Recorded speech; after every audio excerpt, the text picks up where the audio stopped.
আমাদের ভিতর যদি তাকওয়া থাকতো তাহলে আমাদের দ্বারা বিন্দু পরিমাণ গুনাহ হওয়ার আশঙ্কাও থাকতো না। তাকওয়া কি জিনিস? তাকওয়া এর অর্থ হলো বেঁচে থাকা, বিরত থাকা। তাকওয়া শব্দটা ভয়ের অর্থেও ব্যবহৃত হয়। আল্লাহর পক্ষ থেকে যে জিনিসগুলো থেকে বেঁচে থাকার কথা বলা হয়েছে, বিরত থাকার কথা বলা হয়েছে, সেগুলো ভয়েরই বিষয়। এজন্য তাকওয়া এর অর্থ হলো ভয় করা। এবার আমরা যদি তাকওয়ার পারিভাষিক অর্থে যাই তাহলে তাকওয়া বলা হবে আল্লাহ তাআলা যে জিনিসগুলোকে আদেশ করেছেন সেগুলো পালন করা, আর যেগুলো থেকে নিষেধ করেছেন সেগুলো থেকে বেঁচে থাকা, এগুলোকেই বলা হয় কি? তাকওয়া। আল্লাহ তা আমাদের ভিতর তাকওয়া না থাকার কারণে, আল্লাহ ভীতি, আল্লাহর ভয় আমাদের অন্তরে না থাকার কারণে যখন তখন আমাদের দ্বারা গুনাহ সংগঠিত হয়। আল্লাহর ভয় যদি আমাদের প্রত্যেকের অন্তরে এসে যায় তাহলে মানুষকে নিষেধ করার কথা বলা লাগবে না, যে এই কাজ করো না, এটা করো, এটা করো না, এটা বলার দরকার হইতো না যদি আল্লাহর ভয় আমাদের অন্তরে থাকতো। কিছু কাজ আছে যেগুলো না করা গুনাহ, আর কিছু কাজ আছে যেগুলো করা গুনাহ। যেমন 5 ওয়াক্ত নামাজ না পড়া গুনাহ, যাকাত ফরজ হইলে যাকাত না দেওয়া গুনাহ, হজ ফরজ হয়েছে হজ না করা গুনাহ। আল্লাহর পক্ষ থেকে কিছু কাজ আছে যেগুলো না করা গুনাহ, আবার আল্লাহর পক্ষ থেকে কিছু কাজ আছে যেগুলো করা গুনাহ। যেমন অন্যায় করা গুনাহ, মিথ্যা কথা বলা গুনাহ, গীবত শিকায়েত করা, পরনিন্দা করা গুনাহ। আবার নামাজ না পড়া গুনাহ, রোজা না রাখা গুনাহ। আল্লাহর পক্ষ থেকে কিছু কাজ আছে যেগুলো না করা গুনাহ, আর কিছু আছে যেগুলো করা গুনাহ। তো যেগুলো না করা গুনাহ সেগুলো করা, আর যেগুলো করা গুনাহ সেগুলো না করার নাম হলো তাকওয়া।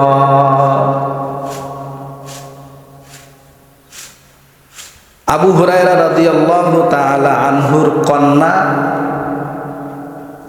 ওনার একজন মেয়ের জামাই ছিলেন আবু হুরায়রা রাদিয়াল্লাহু তাআলা আনহু। তা ওনার মেয়ের জামাই সাঈদ ইবনে মুসাইয়িব রাহমাতুল্লাহি আলাইহি, উনি এমন একজন পরহেজগার ব্যক্তি ছিলেন, যদি ওনার তাকওয়ার দিনদারিতা দেখি আমরা সবাই আশ্চর্য হয়ে যাব।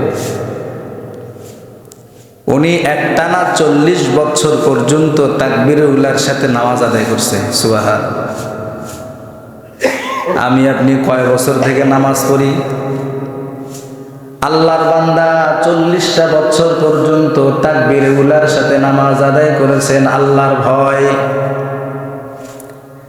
শুধু 40 বছর পর্যন্ত তাকবীরে উলার সাথে নামাজ আদায় করেছেন এমনটা নয়, বরং উনি 40 বছর পর্যন্ত প্রথম কাতারে নামাজ পড়ছেন।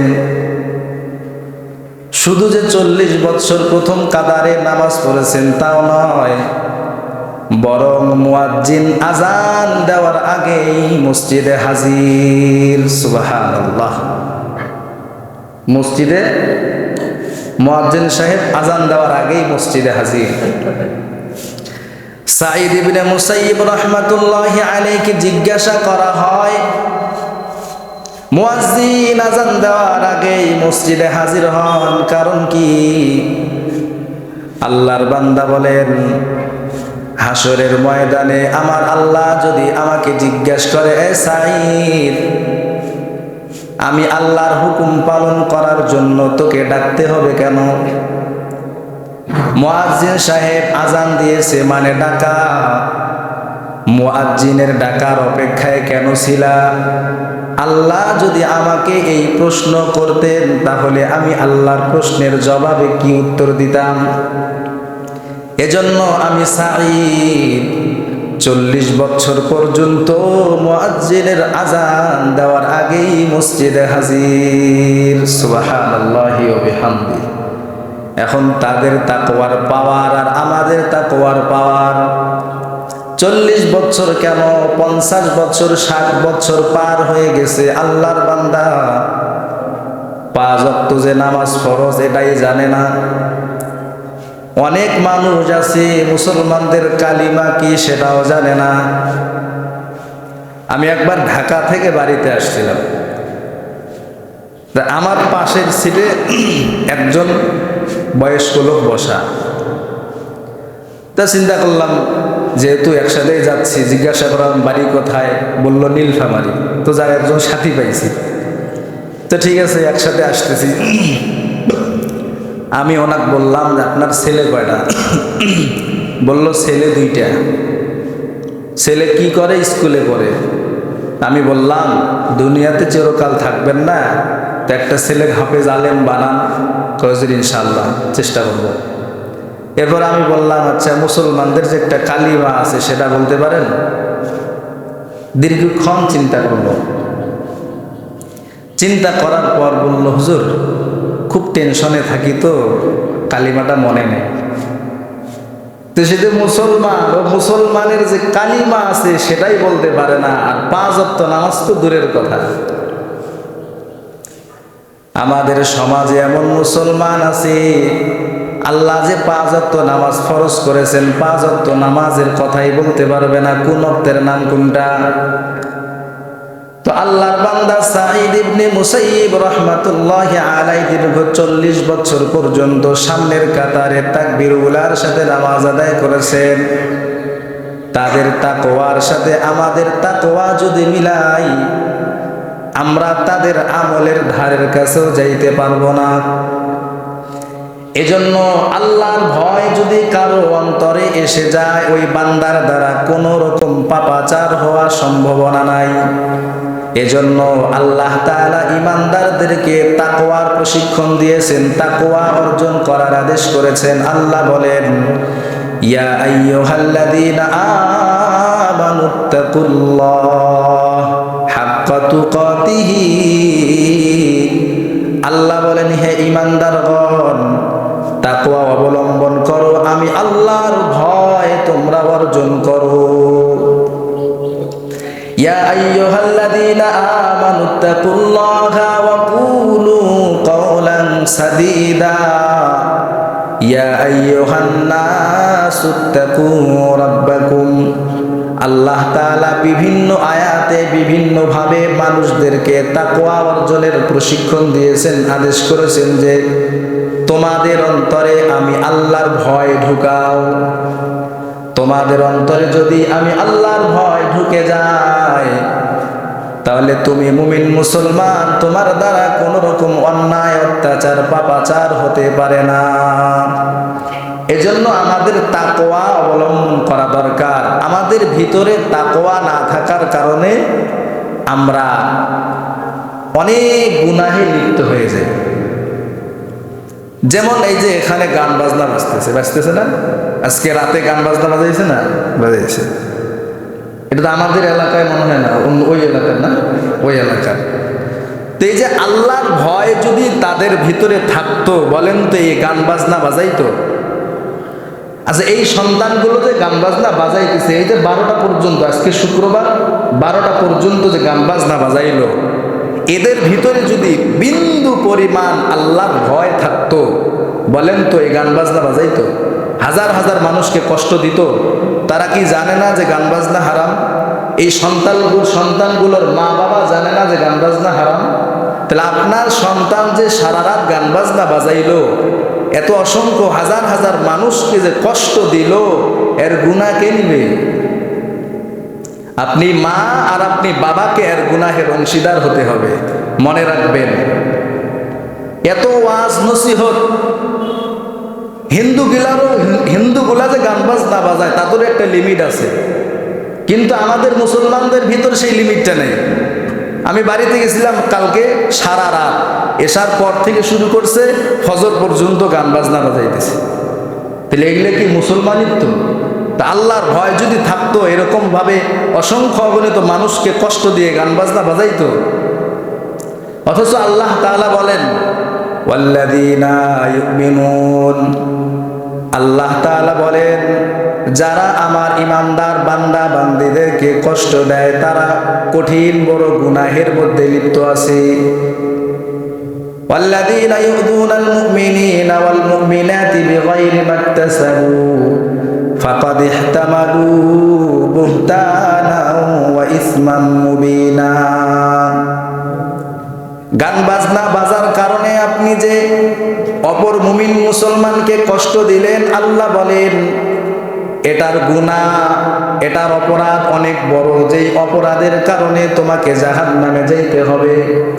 শুধু তাই নয়, ইউরাফুল মুজরিমুনা বিসিমাহুম ফায়ুখাযু বিন নাওয়াসি ওয়াল আকদাম। এই প্রকাশ্যে গান বাজনা বাজাইয়া তুমি সাধারণ মুমিন মুসলমানকে কষ্ট দিচ্ছ, এর কারণে তোমার সামনের মাথার চুল এবং তোমার পা ধরে পেঁচাইয়া তোমাকে জাহান্নামে নিক্ষেপ করা হবে। এগুলো কি মুসলমান জানে না? জানার পরেও এগুলো করতেছে, কারণ কি? তাকওয়া নাই, আল্লাহর ভয় নেই।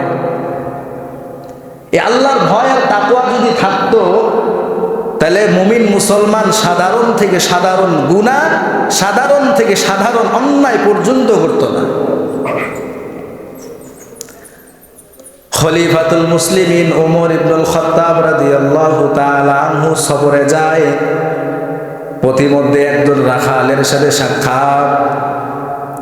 খিদা লাগছে, পিপাসা লাগছে। রাখালকে ডাক দিয়ে বললেন, রাখাল ভাই এদিকে আসো। এ রাখাল তো তিনি যে খলিফাতুল মুসলিমিন, অর্ধ জাহানের খলিফা, এই কথা তো রাখাল জানতো না। ওমর রাদিয়াল্লাহু তাআলা আনহু ডাকলেন, রাখাল ভাই এদিকে আসো, পিপাসা লাগছে, একটা বকরি দাও, যে বকরির দুধ দহন করে আমি পান করব, আমার ক্ষুধা নিবারণ করব।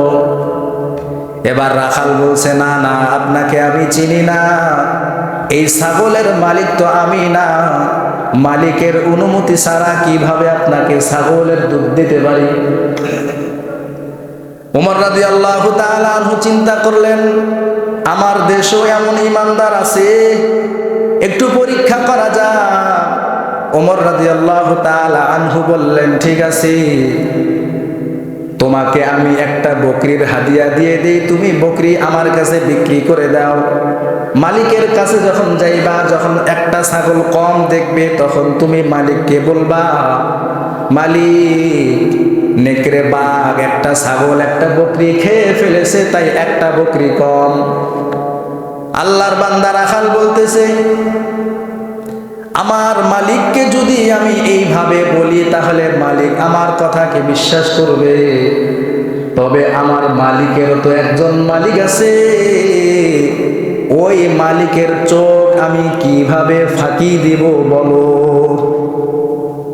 আমার মালিককে বললে আমার কথা বিশ্বাস করবে, তো দুনিয়ার মালিকের চোখ তো ফাঁকি দিতে পারবো, কিন্তু আরেকজন যে মালিক আছে, সবার মালিক, ওই মালিকের চোখ কিভাবে ফাঁকি দিব তুমি বলো? তিনি দিতে পারতেন, ছাগল বকরি দিতে পারতেন, টাকাও লাভ হইতো, দিল না কেন? তাকওয়া, আল্লাহর ভয়। এজন্য আল্লাহর ভয় যদি কারো অন্তরে ঢুকে যায়, তার দ্বারা কোনো রকম গুনাহ হতে পারে না। এজন্য আল্লাহ তাআলা জায়গায় জায়গায় বান্দাদেরকে তাকওয়ার প্রশিক্ষণ দিয়েছেন, তাকওয়া অবলম্বন করো। খলিফাতুল মুসলিমিন প্রথম খলিফা হযরত আবু বকর সিদ্দিক রাদিয়াল্লাহু তাআলা আনহুর একজন গোলাম ছিলেন। তো ওই গোলাম কিছু উপার্জন করলে উপার্জনের কিছু পারিশ্রমিক, কিছু অংশ, কিছু টাকা, কিছু পয়সা, কিছু খাদ্য আবু বকর রাদিয়াল্লাহু তাআলা আনহুকে দিতেন, প্রতিদিন দিতেন। হঠাৎ একদিন তার কাছে কিছু খাবার আসলো। এই খাবারের একটা অংশ আবু বকর রাদিয়াল্লাহু তাআলা আনহুকে দিলেন, তিনি ওই খাবার খেয়ে ফেললেন। ওই খাবার খাওয়ার পর এবার তার গোলাম বললেন, খলিফাতুল মুসলিমিন এই যে খাবার যে আপনাকে খাওয়াইলাম, খাবারের একটা অংশ আপনাকে দিলাম, আপনি খাইলেন, আপনি কি জানেন এই খাবার কোত্থেকে এসেছে? আবু বকর রাদিয়াল্লাহু তাআলা আনহু বললেন, না না, আমি তো জানি না, বলো এই খাবার কোথায় পেয়েছো, কোত্থেকে আনছো বলো। এখন গোলাম বলতেছে, খলিফাতুল মুসলিমিন, জাহিলি যুগে একটা প্রথা ছিল, গণকের প্রথা। গণকেরা গণকি করতো, উপার্জন করতো, আমি গণকি করতে পারতাম না, কিন্তু আমি একজন মানুষকে ধোঁকা দিয়েছিলাম, তার কাছে আমি গণক সেরেছিলাম, কিন্তু আমি তো গণকের কাজ পারতাম না। এই যে ধোঁকা দিয়েছিলাম, আজকে ওই মানুষটার সাথে সাক্ষাৎ হয়েছে, ওই দিনের পারিশ্রমিক হিসাবে কিছু খাবার আমার কাছে উপঢৌকন হিসাবে পাঠিয়েছে, ওই খাবার আপনাকে খাওয়াইছি। আবু বকর রাদিয়াল্লাহু তাআলা আনহুর সাথে সাথে তার হাত মোবারক গলার মধ্যে ঢুকে দিয়ে যেগুলো খেয়েছিল সব কিছু বের করে দিয়েছে। তো যেগুলো খাইছে সেগুলো বের করে দিয়েছে। এই যে খাইলো না জানা সত্ত্বেই খেয়েছে, তাই না? খাওয়ার পরেও তিনি এই খাবারটাকে বের করলেন কেন? তাকওয়া, আল্লাহর ভয়। আল্লাহর একজন বান্দা ছিলেন আবু ইসহাক আস-সিরাজি রাহমাতুল্লাহি আলাইহি। উনি একবার প্রতিমধ্যে এক মসজিদে ঢুকলেন কিছু খাবার খাওয়ার জন্য। অনেক সময় আমরা সফরে গেলে, কোথাও গেলে কিছু নিয়ে যাই, খাবার নিয়ে যাই, তো খাবার খাওয়ার জন্য কোথাও ঢুকে হোটেলে কোনো জায়গায় ঢুকে খাবারটা খেয়ে নিই। তো আল্লাহর বান্দা আবু ইসহাক আস-সিরাজি রাহমাতুল্লাহি আলাইহি কিছু খাবার খাওয়ার জন্য মসজিদে ঢুকছে, খাবার খেয়েছি। খাবার খাওয়ার পর আল্লাহর বান্দা মসজিদ থেকে বের হয়েছে। কিছুদিন যাওয়ার পর তার খেয়াল হয়েছে যে আমার কাছে যে একটা দেনার ছিল, গরিব মানুষ, একটা দেনারই তার কাছে ছিল। তো আমার কাছে একটা দেনার ছিল, দেনার কোথায়? হয়তো মসজিদে ফেলে রেখে এসেছি, মসজিদে আছে দেনারটা। আল্লাহর বান্দা মসজিদে ফিরে আসার পর দেখে যেই জায়গায় বসে ভাত খানা খেয়েছে ওই জায়গায় দেনারটা পড়ে আছে। তার মানে স্বাভাবিক দেনারটা তারই, অন্য কারো না। স্বাভাবিক দেনার কার? ওই বান্দারে। যখন দেনার তুলতে যাবে তার অন্তর পরিবর্তন হয়ে গেল। এই যে দেনারটা আমি তুলে নিব, এখানে তো অনেক মানুষ খানা খাইতে আসে, ইবাদত করতে আসে, এই দেনারটা যদি আমার না হয়, আর এই দেনারটা যদি আমি ভুল ক্রমে অন্যের মাল খেয়ে ফেলি তাহলে হারাম খেয়ে ফেলবো। অতএব না না, এই দেনার নেওয়া যাবে না। স্বাভাবিকভাবেই দেনার কিন্তু তারই ছিল, কিন্তু আল্লাহর ভয়, সন্দেহমূলক তাও তিনি আল্লাহর বান্দা নিজের পড়ে থাকা দেনারটা পর্যন্ত তুলে নিলেন না। তার কারণ হলো তাকওয়া, আল্লাহর ভয়। আল্লাহর ভয় মানুষকে সামান্য থেকে সামান্য অপরাধ থেকে বেঁচে থাকতে সহযোগিতা করে। পুরা জাহানের খলিফা ছিলেন সুলাইমান আলাইহিস সালাতু ওয়াস সালাম। ওনার ভিতর তাকওয়ার পাওয়ার কেমন ছিল, আর আমাদের তাকওয়ার পাওয়ার কেমন, আর আমাদের রাজনীতিবিদ নেতাদের তাকওয়ার পাওয়ারই বা কেমন? তাকওয়ার পাওয়ার তাকে বিনয় শিক্ষা দিয়েছে। এই যে পুরা জাহানের বাদশা তিনি, তার দম্ভ অহংকার থাকা দরকার ছিল। পাতি নেতাদের জ্বালায় তো রাস্তা দিয়ে হাঁটা যায় না, এক এলাকার একটা মেম্বার হের জ্বালায় রাস্তা দিয়ে হাঁটা যায় না। আর পুরা জাহানের খলিফা বাদশাহ সুলাইমান আলাইহিস সালাতু ওয়াস সালাম, তখতে সুলাইমানিতে পুরা পৃথিবী অল্প সময়ের মধ্যে ভ্রমণ করতেন। যেই জায়গায় নিয়ে যাওয়ার আদেশ করতেন তখতে সুলাইমান তাকে, তার সিংহাসনটাকে সেই জায়গায় নিয়ে যাইত। আমাদের দেশে অনেক গাড়ি আছে, যে গাড়িগুলোর উপরের যে ছাদ এটা নাই, আছে না?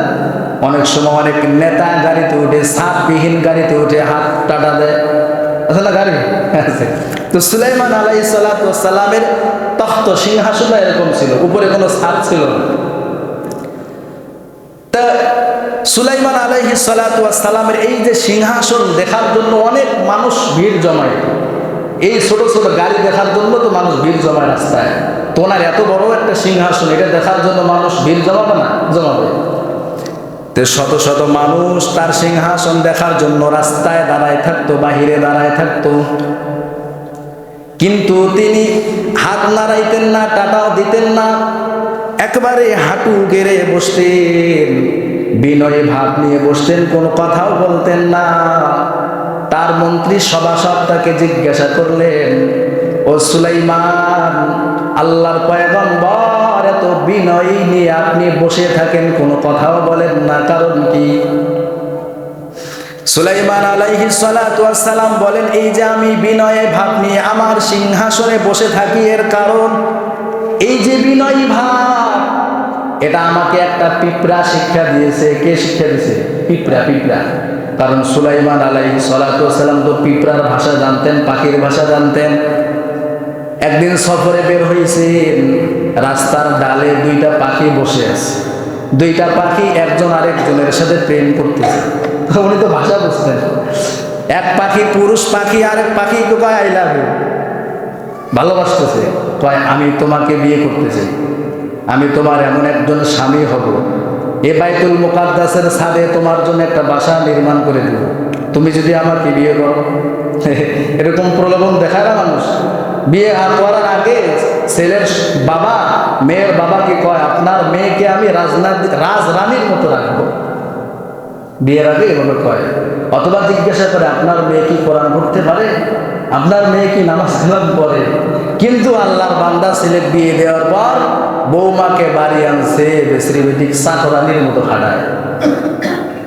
কোনদিন আল্লাহর বান্দা জিজ্ঞাসা করলো না, মা তুমি কি নামাজ পড়ছো? অথচ বিয়ে করার আগে বাবাকে জিজ্ঞাসা করেছিল, আপনার মেয়ে কি নামাজ পড়ে? বিয়ে করে আনার পর আল্লাহর বান্দা, আল্লাহর বান্দি কোনদিন জিজ্ঞাসা করলো না, বৌমা নামাজ পড়ছো? পর্দায় থাকার চেষ্টা করো। এইগুলো আমাদের সমাজের কালচার। তো এই পাখি এক পাখিকে বলতেছে, তোমাকে আমি ভালোবাসি, বিয়ে করতে চাই, আমাকে বিয়ে করলে তোমাকে এই যে বাইতুল মুকাদ্দাসের ছাদে তোমার জন্য বাড়ি রেখে দেব। সুলাইমান আলাইহিস সালাম এগুলো শুনতেছে, তো তিনি পাখির ভাষাও বুঝতেন। তো এই যে বিনয়ী ভাব আমাকে একটা পিঁপড়া শিক্ষা দিয়েছে। কি বিনয়ী ভাব, কি শিক্ষা? সুলাইমান আলাইহিস সালাতু ওয়াস সালাম একবার পিঁপড়ার সাথে সাক্ষাৎ করার পর পিঁপড়াকে জিজ্ঞাসা করেছিল, পিঁপড়া তুমি আমার কাছ থেকে যা চাইবা আজকে তোমাকে তাই দিয়ে দিব। এবার পিঁপড়া সুযোগ পেয়েছে, আজকে সুলাইমান আলাইহিস সালামকে ভালো মতো ধরবো। তুমি আমাকে বলছো আমার কাছে যা চাইবা তাই দিবা, তাহলে তুমি আমাকে হায়াত দাও। কি দাও? হায়াত। তুমি তো এত বড় বাদশাহ, পুরা পৃথিবীর বাদশাহ, তোমার কাছে একটা জিনিস চাই, প্রথম জিনিস, সেটা হলো আমার যতদিন আমার হায়াত আছে আমার হায়াতকে একটু বাড়ায় দাও। সুলাইমান আলাইহিস সালাতু ওয়াস সালাম বলে, না না, এই ক্ষমতা তো আমার না, এই ক্ষমতা ওই মালিকের, যে মালিক মানুষকে হায়াত দান করেন, মউত দান করেন, ওই মালিক ছাড়া কারো ক্ষমতা নাই হায়াত দেওয়ার। তো ঠিক আছে, প্রথম প্রশ্নে আটকে গেলেন, পারলেন না। দ্বিতীয় নাম্বার প্রশ্ন, আমার রিজিকের ফায়সালা করে দেন, রিজিকের ব্যবস্থা করে দেন। সুলাইমান আলাইহিস সালাতু ওয়াস সালাম বলেন, না না, এটা আমার দ্বারা সম্ভব না, কারণ রিজিকের মালিক হলেন আল্লাহ, আমি তোমারে রিজিক দিতে পারবো না। পিপিলিকায় বলে, বাদশা মিয়া, দুইটা মাত্র জিনিস চাইলাম, আপনি দুইটা জিনিস আমাকে দিতে পারলেন না, আপনার কিসের বাদশাহী? সুলাইমান পয়গম্বর বলে, ওই যে পিঁপড়া আমার কাছে দুইটা জিনিস চেয়েছিল, তখন থেকে আমার মাথা নিচু হয়েছে আর ওঠে না। এই বিনয়ই আমাকে পিপিলিকা শিক্ষা দিয়েছে। আর আমাদেরকে কি বিনয়ী কে শিক্ষা দেয়? আমরা তো নিজের সম্পদ, নিজের ক্ষমতা আর নিজের বাহাদুর নিয়েই ব্যস্ত, কে আমাকে ঠেকাই দেবে? এই হলো অবস্থা। তো প্রত্যেকটা মুহূর্তেই আমাদের তাকওয়া অবলম্বন করা দরকার। আল্লাহ বলেন, যারা তাকওয়া অবলম্বন করবে তাদের সুসংবাদ হিসাবে আল্লাহ বলেন, আমি তাকওয়া অবলম্বনকারী বান্দাকে সুসংবাদ দিলাম, তাকে সাহায্য আমি করব। সুবহানাল্লাহ। ইন্নাল্লাহা মা'আল্লাযীনা তাকাউ ওয়াল্লাযীনা হুম মুহসিনুন। আল্লাহ বলেন, যারা আমি আল্লাহকে ভয় করে প্রত্যেকটা গুনাহ থেকে বেঁচে থাকার চেষ্টা করবে, আমি আল্লাহ প্রত্যেকটা মুহূর্তে তার সাথে আছি। শুধু তাই নয়, আমাদের প্রত্যেকটা কাজ সহজ করে দিবেন যদি আমাদের ভিতর আল্লাহর ভয় থাকে। আল্লাহ বলেন, ওয়া মাইয়াত্তাকিল্লাহা ইয়াজআল লাহু মাখরাজা ওয়া ইয়ারযুকুহু মিন হাইথু লা। যদি তুমি ভয় করো তাহলে তোমাকে সমস্ত সংকটের পথ থেকে আমি আল্লাহ তোমাকে মুক্তির পথ দেখাবো। শুধু তাই নয়, ওয়া ইয়ারযুকুহু মিন হাইথু লা ইয়াহতাসিব, এমন জায়গা থেকে তোমার রিজিকের ফয়সালা আমি আল্লাহ করব, তুমি বুঝতেও পারবে না। এমন জায়গা থেকে তোমাকে রিজিকের ব্যবস্থা আমি আল্লাহ করে দিব। আমরা তো এখন রিজিকের পেরেশানিতে সবাই পেরেশান। স্ত্রীকে কি খাওয়াবো, সন্তানকে কি খাওয়াবো, নিজে কি খাবো, কেমনে উপার্জন করা যায়, এই যে রিজিকের একটা পেরেশানি। আল্লাহ বলেন, রিজিকের পেরেশানি করার কোনো দরকার নাই, তুমি আমি আল্লাহকে ভয় করো, তোমার রিজিকের দায়িত্ব আমি আল্লাহ নিলাম। শুধু তাই নয়, ওয়া মাইয়াত্তাকিল্লাহা ইয়াজআল লাহু মিন আমরিহি ইউসরা। আল্লাহ বলেন, তুমি তোমার কাজকর্ম করতে গিয়ে যত ব্যস্ততা তোমার সামনে আসতে পারে, তোমার কাজ আসতে পারে, এই সব কাজগুলো আমি আল্লাহ তোমার জন্য সহজ করে দিব। সুবহান। শুধু একটা কাজ করবা, সেটা হলো আমি আল্লাহকে ভয় করবা। ওয়া মাইয়াত্তাকিল্লাহা ইউকাফির আনহু সাইয়্যাতিহি ওয়া ইউযিম লাহু আজরা। আল্লাহ বলেন, ওয়া মাইয়াত্তাকিল্লাহা ওয়া ইউকাফির আনহু সাইয়্যাতিহি, যারা আমি আল্লাহকে ভয় করবে আমি আল্লাহ তার জিন্দেগীর সব গুনাহগুলো মাফ করে দিব। সুবহানাল্লাহ। শুধু গুনাহ মাফ করেই ক্ষান্ত নয়, ওয়া ইউযিম লাহু আজরা, আমি আল্লাহ হাসরের ময়দানে অসংখ্য অগণিত প্রতিদান তার জন্য প্রস্তুত করে রাখবো। সুবহানাল্লাহ। তাকওয়ার পাওয়ার অনেক বেশি। তাহলে আমাদের সমাজে, আমাদের ব্যক্তিগত জীবনে, আমাদের পারিবারিক জীবনে, সামাজিক জীবনে, রাষ্ট্রীয় জীবনে আমরা সমস্ত বিশৃঙ্খলা থেকে যদি বেঁচে থাকতে চাই, করণীয় একটা, সেটা হলো তাকওয়া। আল্লাহর ভয় যদি আমাদের অন্তরে এসে যায়, তাহলে আমাদেরকে বলতে হবে না এই অপরাধ করিও না, এই টেন্ডারবাজি, রাহাজানি, খুন খারাপি, চাঁদাবাজি করো না, এগুলো বলার দরকারই হবে না, প্রশাসনের দরকার হবে না। আমার অন্তরে ভয় আছে কার? আল্লাহ। আল্লাহর ভয় তাকে সমস্ত গুনাহ থেকে বাঁচাবে। এখন আমাদের কয়জনের ভিতরে তাকওয়া আছে? আমাদের এমন তাকওয়া যে তাকওয়া আমাদেরকে মসজিদ বিভক্ত করে দেয়। আমাদের এলাকা, আমার মামার বাড়ির এলাকায়, একই এলাকায় দুইটা মসজিদ, এক এলাকায়, এখানে একটা মসজিদ, এর পাশে একটা, এক এলাকার মানুষ, বিভক্ত মসজিদ। কেন? তাকওয়া নেই। সামান্য থেকে সামান্য কথার কারণে মসজিদ বিভক্ত, মাদ্রাসা বিভক্ত, একজন আরেকজনের সাথে দ্বন্দ্ব আছে সারাটা জীবন। ভাই ভাই দ্বন্দ্ব, ভাই বোন দ্বন্দ্ব, ভাই ভাইয়ের জমি আত্মসাৎ করে খায়, বোনের জমি আত্মসাৎ করে খায়। এগুলোর কারণ কি? আমাদের ভিতরে তাকওয়া নাই। আল্লাহর ভয় যদি থাকতো, আরে হাসরের ময়দানে তো আল্লাহর কাছে আমাকে জবাবদিহিতা করতে হবে, তো আল্লাহর কাছে গেলে আমি কি জবাব দিব আল্লাহর কাছে? এই যে ভয়টা যদি আমাদের ভিতরে থাকতো, তাহলে অসংখ্য অগণিত অপরাধ থেকে সমাজ আজকে বেঁচে থাকতো। আমাদের তাকওয়া কম হওয়ার কারণে আল্লাহর দিনের কাজ করতেও অসুবিধা। আমার চোখের সামনে একটা কাজ পড়ে আছে, দিনের কাজ, আমার ভিতরে যদি আল্লাহর ভয় থাকতো, তাহলে এই কাজে আমি অংশগ্রহণ করতাম, সহযোগিতা করতাম। করতাম কি না? করতাম। কিন্তু আমাদের ভিতরে তাকওয়ার পাওয়ার না থাকার কারণে আমার সামনে একটা দিনের কাজ পড়ে আছে, অসম্পূর্ণ হয়ে পড়ে আছে, এই দিনের কাজটা করার হিম্মত আমাদের কারো হয় না। হয় না। আল্লাহর রাসূল সাল্লাল্লাহু আলাইহি ওয়াসাল্লাম এক যুদ্ধে সাহাবা একরামের কাছে কিছু চাঁদা চাইলেন, টাকা চাইলেন, পয়সা চাইলেন। আল্লাহর বান্দা উমর রাদিয়াল্লাহু তাআলা আনহু বাড়িতে গেছেন, টাকা নিয়ে আসছেন। ওসমান গনি রাদিয়াল্লাহু তাআলা আনহু গেছেন, টাকা নিয়ে আসছেন। আবু বকর গেছেন, টাকা নিয়ে আসছেন। ওমর আসার সাথে সাথে আল্লাহর রাসূল ওমরকে বললেন, ওমর কি নিয়ে এসেছো? কি নিয়ে আসছো? কয় সম্পদের 2 ভাগের 1 ভাগ নিয়ে আসছে। আবু বকর আসতে আবু বকরকে জিজ্ঞাসা করলেন, আবু বকর কি রেখে এসেছো? প্রশ্নের ধরন দুইটা। ওমর তুমি কি রাখছো বাড়িতে, তুমি কি নিয়ে আসছো? আর আবু বকর তুমি কি রেখে এসেছো? প্রশ্নের ধরন পাল্টে গেছে না? ওমর রাদিয়াল্লাহু তাআলা চিন্তা করেন এবারেও পাস করার কোনো নাই, কারণ প্রশ্নের ধরনেই এমন হয়ে গেছে যেখানে আবু বকরের পাস, কারণ প্রত্যেকটা কাজেই তো আবু বকর পাস। ওমরের চিন্তা ছিল এবার না হয় আমি জিতবো, কারণ সম্পদ তো আমার সম্পদ বেশি, আবু বকরের তো সম্পদ নাই। প্রশ্নের ধরনেই বুঝতে পারছে যে এবারও বাঁচার কোনো কায়দা নাই, লাভ নেই। প্রশ্নের ধরন কেমন আর উত্তর কেমন? আবু বকর রাদিয়াল্লাহু তাআলা আনহুর কন্যা আসমা রাদিয়াল্লাহু তাআলা আনহা যখন হিজরতের সময় আবু বকর রাদিয়াল্লাহু তাআলা আনহু নবীজির সাথে তিনি হিজরতে যাবেন, বাড়িতে কোনো সম্পদ রেখে যান নাই। এখন আবু বকর রাদিয়াল্লাহু তাআলা আনহুর বাবা চিন্তা করলেন আমার সন্তান তো পাগলা, এ তো মুসলমান হয়ে গেছে, না জানি বাড়িতে কি রাখছে না রাখছে, সন্তান নাতিগুলো না খেয়ে মনে হয় আছে। তখনও তিনি ইসলাম গ্রহণ করেন নাই।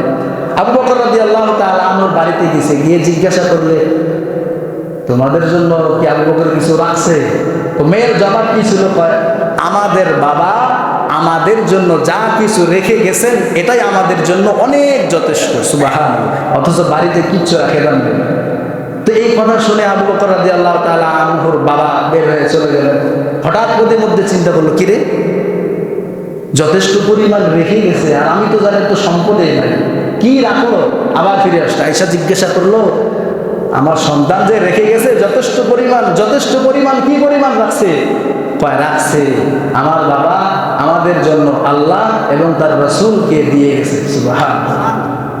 এই প্রশ্নের উত্তরও আবু বকর রাদিয়াল্লাহু তাআলা আনহু তখন দিয়েছিলেন, পয়গম্বর আপনি আমাকে প্রশ্ন করেছেন বাসায় কি রেখে আসছি? আল্লাহকে এবং আল্লাহর রাসূলকে বাসায় রেখে আসছি। সুবহানাল্লাহ। অথচ বাসায় কিচ্ছু ছিল না, বাসা ছিল তার খেজুর গাছের ডাল, এগুলো দিয়ে বাসার বারান্দা দিছে। এই খেজুর গাছের ডালগুলো একটু ঝোঁকা নাড়া দিয়ে আসছে, যাতে করে একটা সুইও যদি সেখানে থাকে, এই সুইটাও যেন আমি আল্লাহ রাসূলের দরবারে নিয়ে যাই, এই সুইটাও যেন যুদ্ধাদের কাজে আসে। সুইটা পর্যন্ত নিয়ে আসছে আবু বকর রাদিয়াল্লাহু তাআলা। এই ছিল তাদের তাকওয়া, আল্লাহর ভয়। আমাদের আছে নাই?